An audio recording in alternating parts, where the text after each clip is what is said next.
We're going to go live. Sounds good. Okay. Greetings in the love and in the light of the one infinite creator. I am Andre Svorigan, and today I'll be interviewing Michael Dowd.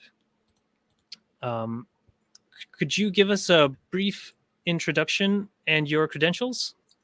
Sure, Andre. Good to be with you. So, my name's Michael Dowd. Let's see. I pastored 3 churches from the mid 80s to the mid 90s. I've done environmental sustainability work for many years, community organizing, helping neighbors come together and support each other in using less energy, driving less, composting, recycling, basically different aspects of living a more sustainable, earth-friendly lifestyle, but also building a greater sense of trust and community with their neighbors. Many of these people had never met their neighbors. And then for the last 22 years, my wife, Connie Barlow, she's a science writer, and she's also an evolutionary educator, and she's written 5 science books. And so the two of us hit the road and basically traveled North America, mostly the United States, although I think we went to Canada 6 times, speaking in churches and colleges, universities, occasionally a synagogue, but basically religious and secular settings. And our topic was essentially where science, inspiration, and sustainability intersected, or where specifically evolution and ecology were the 2 sciences that we were most passionate about, and where that intersects with meaning, specifically meaning. And so we did that for 20 years or 19 years, and then we settled here in Ypsilanti, Michigan. During that time, we spoke to like close to 3,000 groups, secular, religious, all different kinds, liberal, conservative, what have you. And really focusing on the inspiring side of what evidence, what global collective intelligence brings. But the last 10 years have really been focusing on peak oil, the rise and fall of civilizations, not just climate change, but abrupt climate change. I delivered 2 TEDx talks, one in 2012 and one in 2014. And I wrote a book that did really, really well. It was called Thank God for Evolution. Back in 2007, and it was endorsed by like half a dozen Nobel Prize winning scientists and about 120 religious leaders. So it did quite well. And but I don't even recommend it now because some of it I now see really was trying to further a worldview in terms of human-centeredness and techno-optimism that I no longer hold. So yeah, and so now my main work in the last several years has been what I call post-doom. I've got a website, postdoom.com, and my focus is on helping what I call promoting post-doom, no gloom, love and action. Like where does a historical and ecological understanding of our history, of human history and Earth history, how can that inform us so that we can move beyond confusion to clarity? It's like, oh God. Of course, this is the way civilizations contract and collapse. This is the way empires contract and collapse. And then also, once that understanding comes, often people's judgmental bitterness begins to evaporate and more compassion comes forth. And then helping people get clear, where does love motivate them to be in action? So that's what I do, and promote post-doom and no gloom stuff. So yeah. Could you summarize what you feel are the most important lessons of your favorite book, Overshoot? Oh my gosh. Okay. Yeah. So William Catton's book, Overshoot, written in 1980, I still consider the foreword by Stuart Udall to be one of the best critiques of techno-optimism, techno-narcissism. And several things. Well, I've read it a dozen times. I've recorded the audio of it unofficially, but I got the permission of the publisher and all. It's the single most important book I've ever read in my life. Nothing close. Derek Jensen considers it the most important book of the 20th century. Paul Ehrlich, same thing. Many of us consider it the most important book we've ever read. And the heart of it is this understanding of the human predicament. That's the difference between problems which can be potentially solved and predicaments that we have to adapt to. And that there are 2 kinds of civilization, or 2 kinds of societies. Societies that preserve their land base. That is, they preserve the systems that provide them with everything they need. So whatever it is that provides a society for what it needs to survive and thrive, the water, the soil, the food, the energy, the building materials, and so forth. Those systems, when they're preserved upon pain of death or ostracizing, it's often a religious obligation, then the society can be genuinely sustainable. It's preserving everything that makes life possible for for humans, but also that form of civilization. Unsustainable is where we take the living world, make stuff out of it, and then goes to the waste heap. So it's not about preserving the living systems, it's about transforming those living systems that we call economics or growth or capitalism, all the rest of the stuff, but doing so in a way that then produces waste. And it's a one-way thing. It's not circular. It's not built on permaculture principles or genuinely sustainable principles. So Catton's book is all about how unsustainable civilizations predictably go through the boom and bust, rise and fall, overshoot collapse process, and why so many issues that we attribute to sexism, racism, thisism, thatism, all these other kinds of more human-centered categories, which have some truth to them, no question. But when you look underneath them, they have at their fundamental foundation population pressure, overshoot, Right. So yeah. Wow, cool. And so earlier you mentioned collapse acceptance. Can you tell us what your epiphany journey from the time you learned about the possibility of collapse to accepting it? Wow, what a great question. Well, yeah, from 2000 to 2012, I got on a techno-optimist bandwagon. That's when I wrote my book, which is why I no longer recommend. I mean, 90% of it's still great, thank God for evolution. But the 10% that isn't, I really don't agree with, so I don't recommend it. December 12th, December the 3rd or December 2nd, 2012, we watched David Roberts' TEDx talk called Climate Change is Simple. And that's when my techno-optimism, techno-utopianism pretty much died that day.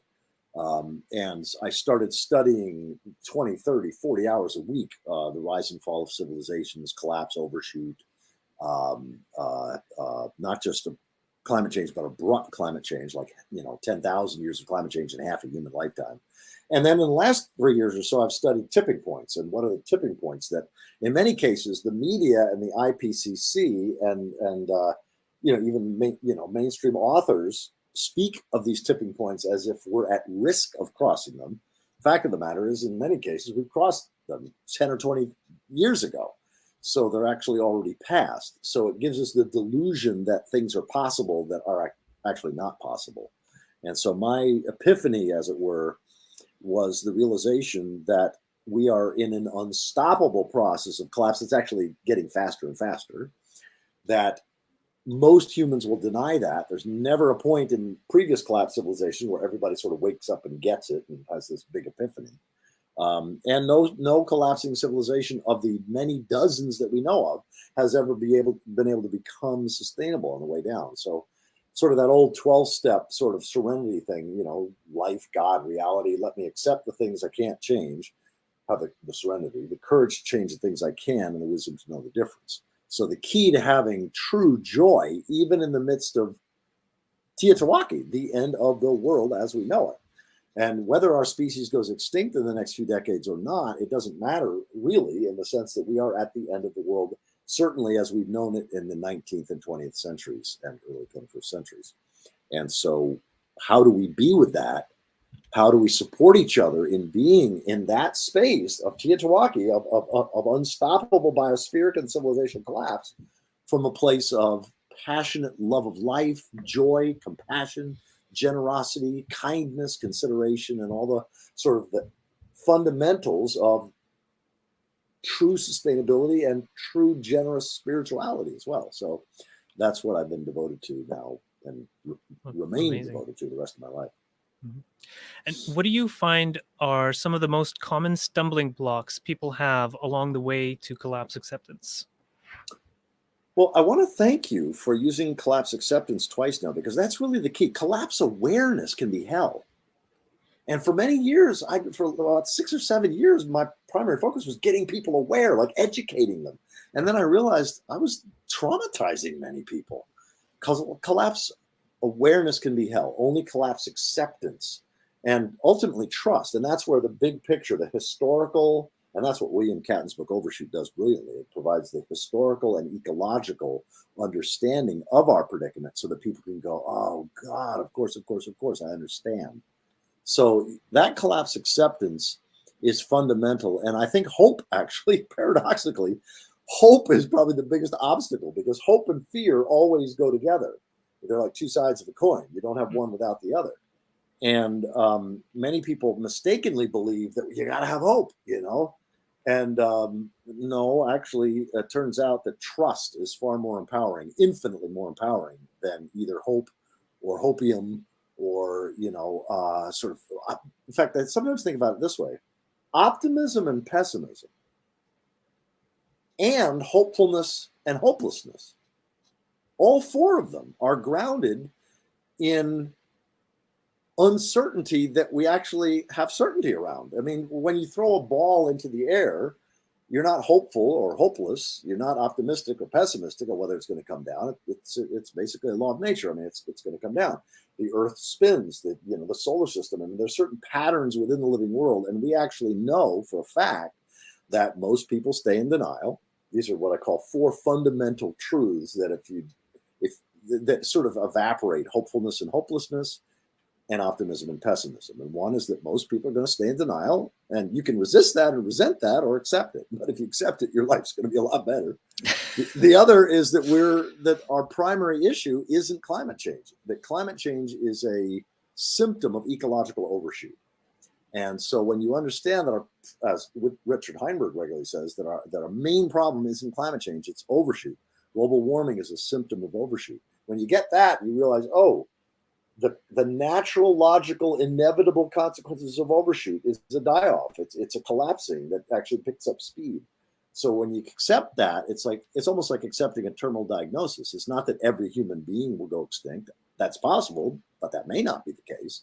But certainly there will be a massive die-off, somewhere between 70 and 99% of our species, possibly 100% of us, will be going out in the not too distant future. So understanding, A, that most people are going to be in denial, B, that we're not dealing with just climate change, it's overshoot, and that we're in a unstoppable process of collapse. 3, that our civilization isn't uniquely evil. We're doing what all human-centered, anthropocentric civilizations have done, which is go through the boom and bust overshoot pattern. That's just what human-centeredness does, rather than life-centeredness or ecocentrism, or, as you may already know, I spell God, G, Earth emoji, D. Yes. Because it's not just a being that you believe in if you're a theist and you disbelieve if you're an atheist. No, the living, our biophysical creator, sustainer, and end. Mm-hmm. And treating that reality as a greater thou is sustainable. Treating that reality as a lesser it that we think we can just exploit is unsustainable. So denial is universal.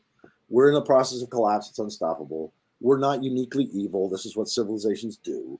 And the last that a lot of people don't know, and we have a lot of historical evidence of this, is it's not only possible, but it's contagious to live with joy, even in the worst of circumstances.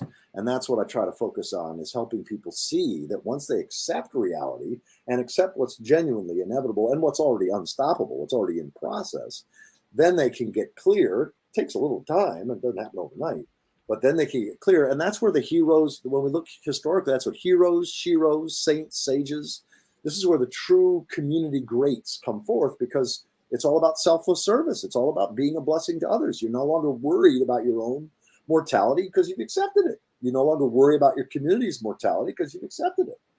And it makes it actually more likely that at least some of us pass through this bottleneck by simply being of service to not just to other humans, but to other species as well. And that's why I'm so big into regenerative work and permaculture and all the rest of that. Yeah, wonderful. Thank you. You mentioned that you no longer believe in a global collective we, and that is capable of mitigating collapse. Could you briefly explain to the audience why they can't rely on a savior to transition on their behalf? Well, that's a great question, Andre. It's not just that we can't rely. I mean, many people will think they can, because partly many people who have a religious worldview, still have some sense of some supernatural force or being or whatever that can make a difference. But many people have sort of a supernatural understanding of human agency, as if the word "we" has any real world meaning outside of a collective that's genuinely acting as a multicellular organism. I mean, there are sustainable tribes, there are sustainable groups that genuinely have the collective intelligence of a multicelled organism that's in service to the larger whole that it's a part of. But that's not the way most groups organized in human-centered, anthropocentric, industrial, capitalistic societies do. And so the idea that we, if there's just enough we, that we, transition to so-called renewables or so-called, the solar panels or wind turbines, or we'll vote the right people in, or if enough of us become regenerative or whatever, there's really not a collective we except the delusion in our mind. That's why I call it the hubris of the almighty we. It's this idea of omnipotent human agency, that just because we can think it, we can do it. And just here in the United States, I mean, to speak very boldly and accurately, try to imagine anything being done at the we level. You've got such polarization, and that's what we see in every previous collapsed civilization and empire that for which we have evidence, and that's most of the writing cultures have left evidence, is that we see this tightening up of in-groups. And whereas in times of expansion, the in-group is growing, economics, energy is growing, and so liberal values predominate. But in times of contraction, in times of collapse, tightening up of in-groups, conservative values, often reactionary values predominate. And yes, more progressive values can pass forward, but it's not easy. It doesn't happen innately. It takes a lot of work. What level of group action do you think is still viable at this time? Well, at different scale. Group action, lots of group action is possible at local scales, at bioregional scales, depending upon what part of the world people are watching or listening to this, whatever your local levels are, it becomes increasingly unrealistic, or at least challenging, let's put it that way, at larger levels. So the idea that we can transform things at, say, continental or national or international scales, well, if you genuinely feel called to pursue that, go for it. I'm a deep bow of respect to that, but don't be surprised if you keep running up against brick walls, because I don't think it's aligned with reality. But there's a lot of collective effort at local scales that can actually make a difference. And when I say make a difference, in ways that we can't predict. I mean, somebody composting in their backyard, they may just be doing composting in their backyard, but they may save some species of worm or bacteria or whatever. So anything that we do that's pro-future, that's regenerative, that's restorative, that's about lessening our impact and thinking beyond human-centeredness, thinking in terms of how can I help that species of bird? How can I help that species of worm? How can I help that species of trees and shrubs? There's a lot that can be done, and it doesn't require a lot of money. As you may know, my wife is one of North America's leading point people in assisting trees in migrating faster than any other animal can move its seeds. It's a whole field of assisted migration. Wow. And that's something that any citizen can do. And you're not guaranteeing that species will continue, say, 1 million years from now, but you're certainly increasing the odds that it can pass this bottleneck. Yeah. Well, I wrote this down, but I guess, do you believe in Reconstructionism, the idea we can prepare to help people get through the Seneca bottleneck and into the rebound? I believe that's a holy vision. It's a worthy work. And in some cases, it may work spectacularly, and in some cases, it won't. And that's just the nature of our times. So yes, I won't say I'm a believer. I'd say that sounds awesome. I'm a full-throated, big-hearted amen, yes, to that kind of work.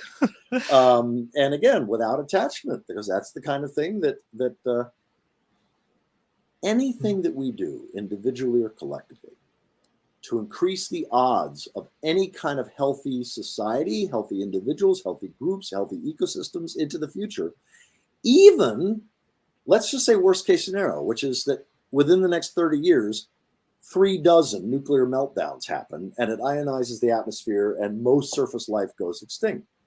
Even in that worst case scenario, the work that we do at this time with that vision of being somehow a blessing to the future is redemptive. It's helping to redeem our species' role in the body of life. and it's soul nourishing for us. It gives us joy to do it prior to us passing on. And it does increase the odds of positive ripple outs in the future that we can't possibly know. So yeah, it's holy work. I'm all for it. Awesome. And what do you think are some of the most important things for Reconstructionists to be doing now to help get through the bottleneck and help future generations?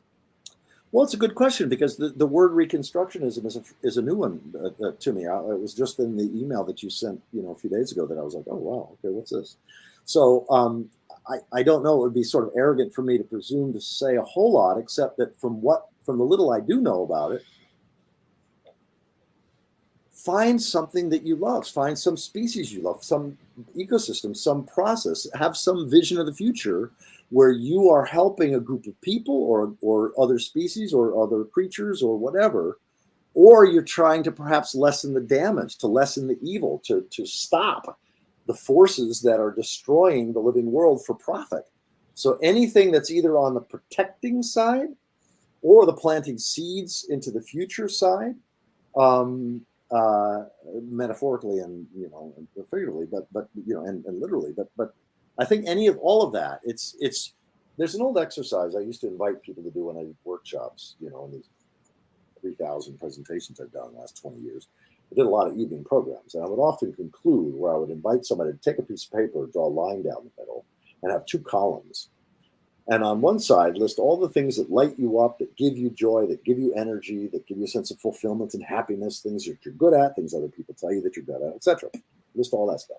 And at the top of that, you put my great joy. And on the other side of the paper, you write the world's great needs. Like, where do you feel what the world needs now or into the future? Like, and not just where you intellectually know about what's needed, but where does it hit you? Where does it hit you in the gut, hit you in the heart? Where do you feel it? And you write down all that stuff. And then you basically you don't have to call it prayer or meditation if you don't want to, but basically you pay attention to this part of your body, your heart, and you're looking for guidance. Where are the potential intersections between what lights you up, what gives you joy, what gives you energy, and what the world's needs are, or your community's needs as you feel them? And those places of intersection where your joy and the world's needs or the future's needs intersect, that's your calling, that's your mission, that's your vocation. That's where you can do something that may actually have a really positive benefit, although you can't guarantee it, but it's certainly going to nourish your soul and your heart and your being and inspire others to do something like that. So I'm always encouraging folks to do that. Awesome. Thanks. And when times are tough and the gloom is getting to you, what do you find the most helpful practices in getting back on the path of joy? Damn, these are some great questions.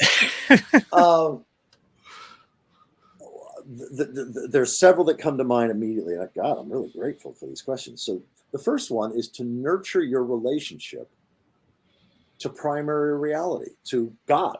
Not God as a supernatural being, but God as a sacred, proper name for life as it really is, not as you wish it was.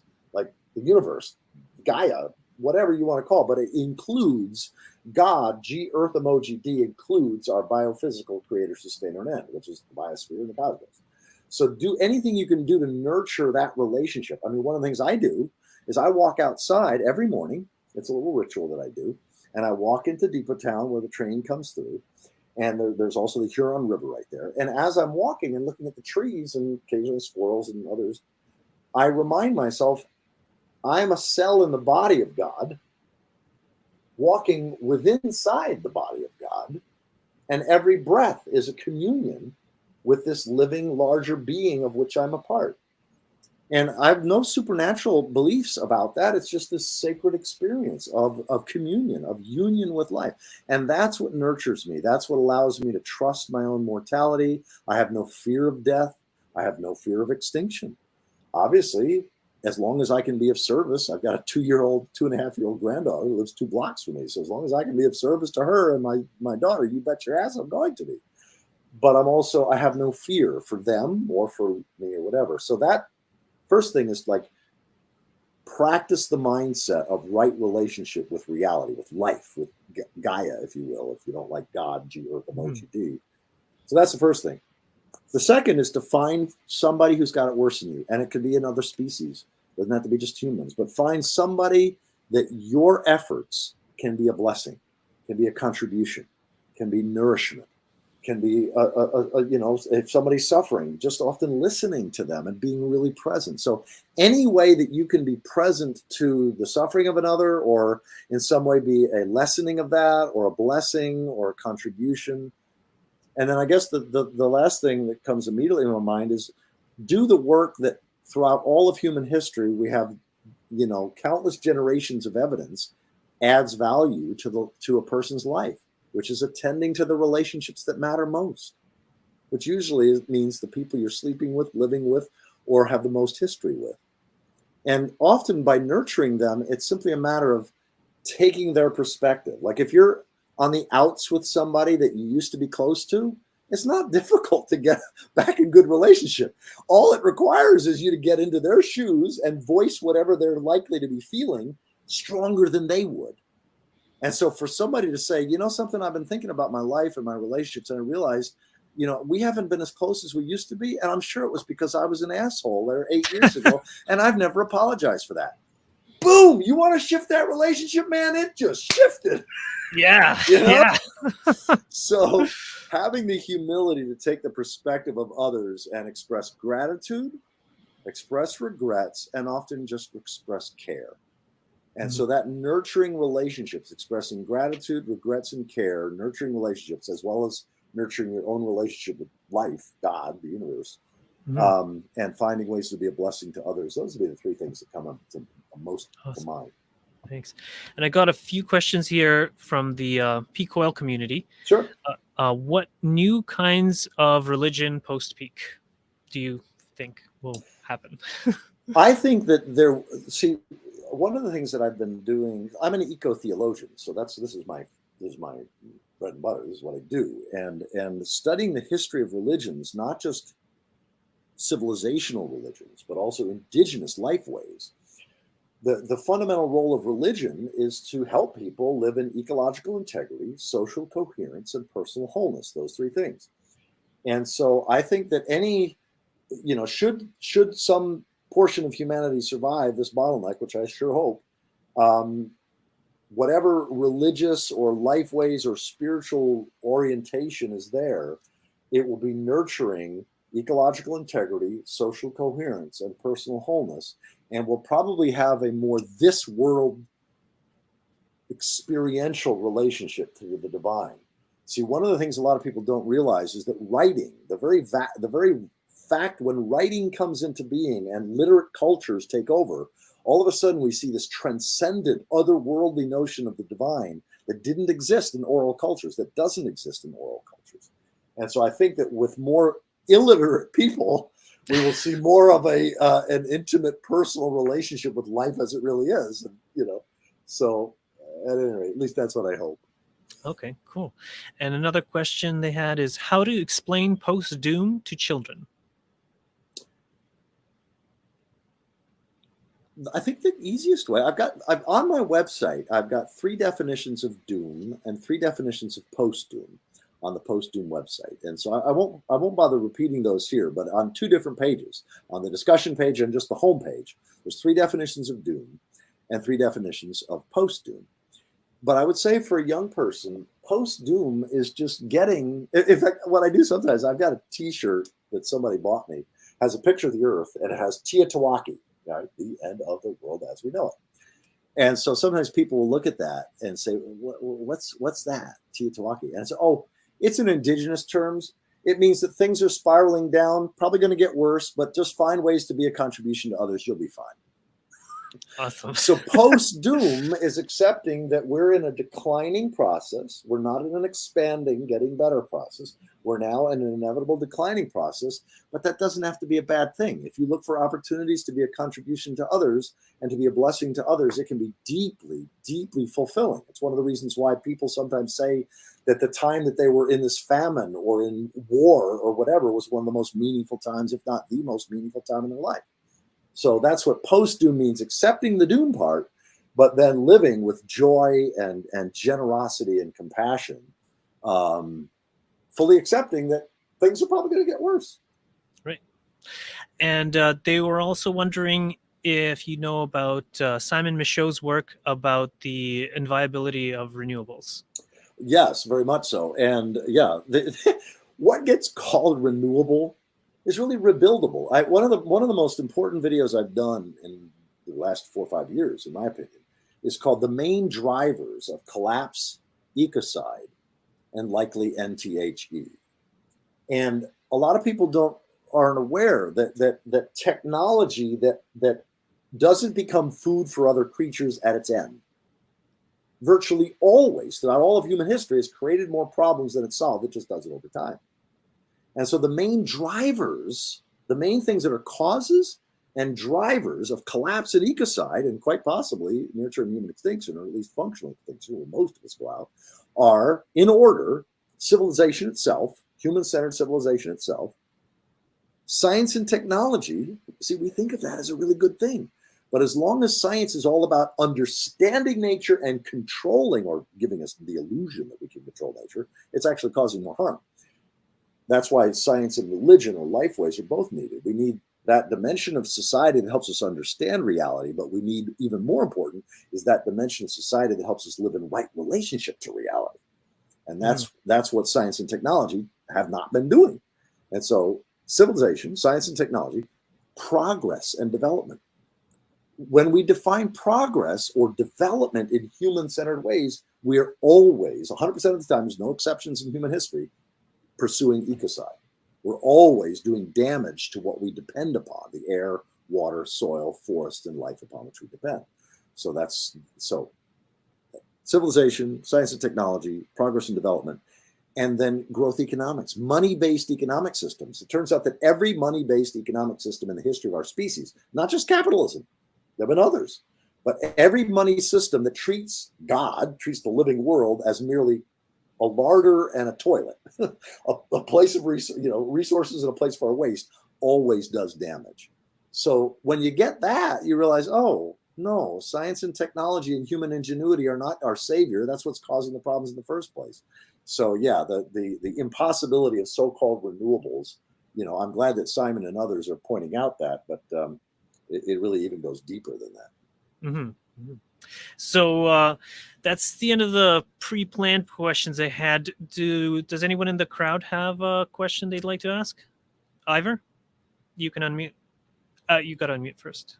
Yep, I'm doing it.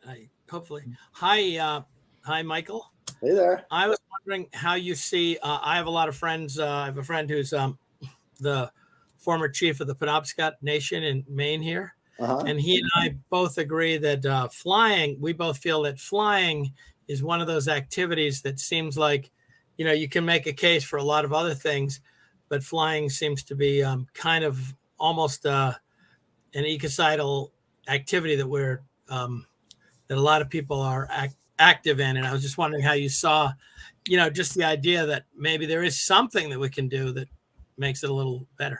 Yeah, I really wish there were. My wife hasn't flown in many, many years. I hardly ever fly. But here's the thing. With 8 billion human beings, if we all ate tofu, there's just nothing that 8 billion of us can do that doesn't destroy things. Nothing, absolutely nothing. And so, given the fact that we're in an unstoppable and rapidly accelerating process of collapse, and that, the idea, sure, if everybody became vegan, would it make some kind of a difference? Sure. If everybody stopped flying, would it make some kind of a difference? Sure. If everybody stopped driving and so on, I could go on. If everybody stopped having children, okay, sure. But the fact of the matter is those aren't going to happen. And all it does is allows those of us who make that choice, if we choose to not eat meat or not fly or not drive or not have children, to be self-righteous. So we get to judge others. And frankly, I mean, if people want to spend that, our time of global hospice in judgment of others, be my guest. But it's not the way I want to spend my time. So if somebody wants to fly off to Australia to see their grandchild once a year, I'm the last person that's going to condemn that. I'm like, hey, now people who just fly off for frivolous vacations, yeah, I have a hard time myself not being judgmental for that, But the idea that individual behavior, if it was just compounded enough, could make some kind of difference, that made a lot of sense in the 1970s, 80s, and 90s. It's just not actually factually the case now. we're more likely to be in a situation where there will be no human beings at all, or at least 6-7 billion less human beings within the next 20 years. So, and that kind of individual lifestyle choice. Besides, frankly, given the state of the global economic systems and the collapse that's already rapidly accelerating, I think that most international air travel is likely to go bye-bye in the next 2-3 years. Yeah. Forever. Except very, very wealthy and military. Mm-hmm. Yeah, I agree. And I know you wanted me to ask you, what are you passionate about? Well, I wanted to ask you. Ask me. Okay, you can ask me. All right. Yeah, no, I wanted, because I didn't want this just to be about me. So you're doing some fascinating stuff. So why don't you share with us, especially if there'll be probably people watching this or listening to this that aren't, or at least haven't had a fresh dose. So what are you most lit up about and passionate about? Well, right now I'm doing a bunch of genealogy stuff, but and an interesting thing I found out was that in the Indus Valley 60,000 years ago, the mitochondrial atom from the West Africa and the Y-DNA atom from West Africa and the mitochondrial Eve from East Africa met up in the Indus Valley. Yes. And then 90% of people on Earth are descendants of them from the Indus Valley there. Wow. So that's pretty cool. But otherwise, what I'm kind of most passionate about is kind of preparing for kind of the collapse and getting through the bottleneck, and then thinking about what kind of social structures are ideal, growing food forests. I have lots of archives I print out of like lots of books in microfiche style. So I put 24 pages on a single sheet, and then so I can fit like I don't know, a bookshelf worth in that big, you know. So and I'm doing lots of things that way, and just also spreading the love and going to the Gray County Council meeting because they're in charge of all of the land allocation in our area. And so I just, want to be there to help make sure there's love for everyone that's involved, and then just offer, some potential sustainable options, like sustainable farm sizes. Like you need, in this area, you need 3 acres per person. So for, say, a nuclear family of 4 people, you would need 12 acres. But say if you have like a community family, like a clan, like they had in China or most of the world, like for most of history, we lived in clans of like exactly. 50 to 60 people. Right. And then you would need, whatever that is times 3 acres. And then with 360 hectares, you could have a village of 300 people, which is the average village size in India. And so they have like 5 or 6 clans in each of these villages.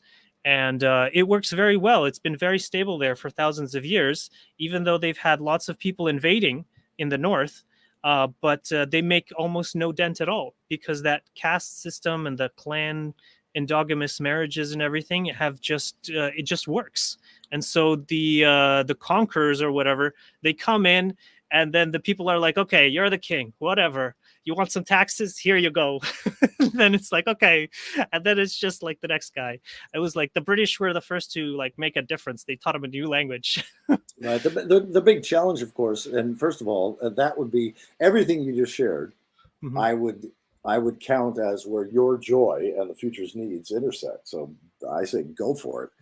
But the big challenge is that with the climate changing, the stability of the Holocene going bye-bye. I mean, it's already gone bye-bye, but it's going to get a lot worse. The stability that allows for those kinds of clans and small-scale communities may or may not be. I mean, it may be possible in some parts of the world, sort of isolated habitable outposts, but I think the chaotic nature of the jet stream, the chaotic nature of the punishing and deadly chaotic nature of the droughts and famines and wildfires, and the things that are already in unstoppable mode, like the burning of the forests of the world, are going to make that more and more challenging. And yet that's precisely what you just articulated is, in my opinion, precisely the kind of vision that's holy work to pursue. So. Mm-hmm. Yeah, I've actually thought about it, like even worst case scenarios. Like I already live in Canada, so I'm already pretty far north, and I'm in the middle of the the Great Lakes, because I'm in the kind of the tip or the Georgian Bay, so I'm surrounded by all of them. So they really stabilize the climate around here. But even so, I've mapped out, if there was a worst case scenario, how I could sail from here to Manitoulin Island with my family and my archives, and or there's like there's some other islands there that are big enough for a village. And then even if that's not good enough, then I figured out how can travel through the river systems to get up to the Hudson Bay. And then we'll be able to make our base over there. So, but well, and the thing that I'm reminded of as you're sharing, Andre, is that you and Sam, for example, I can see are of a different generation than Ivor, myself, and Rich, and so younger people are going to have a different set of passions and interests and like a visions of possibility. I mean, I'm fine with, okay, things reach a certain level and I'm out of here. But if I was 25 or 35, would I feel that way? Probably not. So. Mm-hmm. Yep. So yeah. Anything else that you would like to say? I mean, basically, the last thing I'd say is if anybody's interested in the whole post-doom, no-gloom world, just go to postdoom.com and follow your heart, follow your nose. There's just resources. I've got 90 conversations. The first 25 or 30 of them are all related to accepting collapse and how that can add benefits to your life. It's not a matter of losing. It's a matter of gaining certain benefits that only happen when you accept that we're in a terminal condition, that sort of thing, at least for much of humanity. But then also resources on the resource page. So basically just follow your heart. But what would you like to sort of leave folks with in terms of sort of how they can learn more about your own work? Oh, well, my main website for the food forest stuff is lys.ca, or lias, which means forest in Ukrainian, because I'm Ukrainian. And then I also have a spiritual website, which is the number 1 and then being.org, or just greenjesus.ca, because a lot of the people around here just call me Green Jesus. Oh, man. Yeah. That's great. Given the fact that I wear a green clergy shirt, I could definitely relate to that. Yeah. Well, green, I chose green because it's emblematic of the heart chakra, yes, which is unconditional love. And well, I'm real close to Detroit, so if you're ever down this way, let's get together. Sure. Sounds good. And I often like to leave people with the Confederation of Planets message. Are you familiar with the Confederation of Planets? No, I'm not. No. Oh, well, it's basically. Does this come out of Star Trek? No. It's but actually, it's basically the guy who made Star Trek talked to the people who were channeling the Confederation of Planets. Okay, cool. So I'm game. Yeah, and so they've been channeling the Confederation of Planets for many years, but they started writing it down in the 70s. They started writing down transcripts, and so they have over 50 years of transcripts now, like 10,000 pages. I've read most of it, and it's all about love and all about kindness. And it's like, if you're in this difficult fix, how do you forgive and love that person? How do you forgive and love yourself? And it's really amazing that way. And it really helped me like forgive Christianity and like Jesus and all that stuff. And so that was really amazing that way. That sounds amazing. I do. You just sharing that reminded me. There is one resource that I want to make sure folks are aware of, and it's my SoundCloud playlists. I've recorded, which are all accessible on the resource page of the Post-Doom website. But I've recorded like 24 books and probably 150 articles and essays and papers. John Michael Greer, Ugo Bardi, just a whole bunch. William Catton. So what I consider the best of the best of the best, like sort of scripture almost, related to sort of right relationship to reality. They're all freely available. So you can find those either on SoundCloud or if you just go to the Post-Doom resources page. Have you interviewed John Michael Greer? Oh my gosh, yes. Yeah. I've recorded 9 of his books. I've read Wow. 14 of his books. Yes, I've had 2 interviews with him. Wow, he's great. He's great. Yes. Yeah, he's hard to get a hold of. But anyway, he is. Yep. okay. Yep. Maybe I'll email you later. Okay. All right. Great. Yeah. All right. Does anyone else in the Rich or Sam or Ivor, do you have any more questions you guys want to ask? No? Okay. Yes, I would have. All right. The Oh, who's that? Sam? sorry, I was struggling to turn my microphone on. So basically, the thing I was really wondering is that obviously, when you talk to a lot of people about collapse, most people are not collapse aware. I think it's fair to say still. Do you think there will come a time down the slope at some point when more and more people actually will start to become collapse aware? Or could you foresee some sort of scenario in which we're sort of sitting around our huts around the campfire toasting a rabbit that's shared between 5 people, and people still think actually in 10 years we're going to be sending a fusion powered spaceship to Titan? Do people see that sort of scenario, or might they finally? That is such a great. I mean, you painted such a great picture in my head with that question. So yes, obviously, more and more people will become collapse aware. Of those, some will become collapse accepting, and those are the kind of people that truly become the most revered people in their communities because they act with fearlessness. They act just with love and compassion. So yeah, I see the pool of people who are collapse accepting and collapse aware first, and the collapse accepting certainly growing, but never reaching a critical mass to transform the societal structures in the ways that many people hope that it will. But there will probably be still some people sitting around a hut with a rabbit and talking about the next fusion thing. So thank you for that. That was priceless. Yeah. I've read some those post-apocalyptic sci-fis where exactly that happens. They're like, society has collapsed. There's no electricity. They're like, we just need to remove the government and then we'll get the oil back. It's like, no, that's not going to happen.